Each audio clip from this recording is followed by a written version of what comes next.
Let's bring in Ona Hathaway right now. She's a Yale Law School professor, and the director of its Center for Global Legal Challenges. She's also president-elect of the American Society of International Law. Ona, thank you so much for joining us. So is there a legal basis for what has now happened in Venezuela? Unfortunately, there's not. This is a military operation, and there are two bodies of law that apply. There's international law, and there the UN Charter prohibits states from using force on their own, except in self-defense. There's not a good self-defense argument here.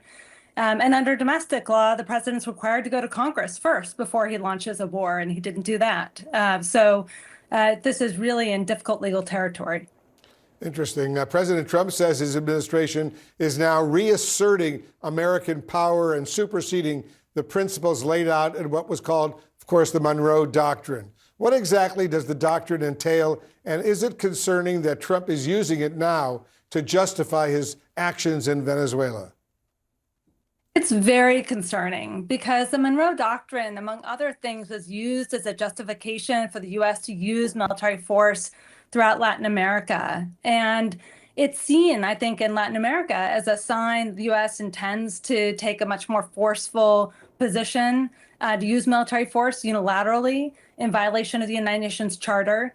It was Franklin Roosevelt who revoked the Monroe Doctrine, who said the United States was going to adopt a good neighbor policy and no longer use force under the Monroe Doctrine in Latin America. That was a really important part of the transition towards a world in which war was no longer legal and couldn't be used unilaterally by states.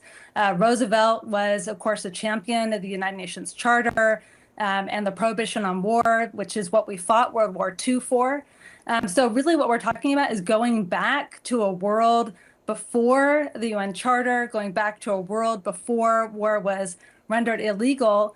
And it's not just the United States that's going to play by these new rules. China can play by these new rules too. Russia can play by these new rules too. So we have to be really careful about breaking a system that we played a critical role in creating.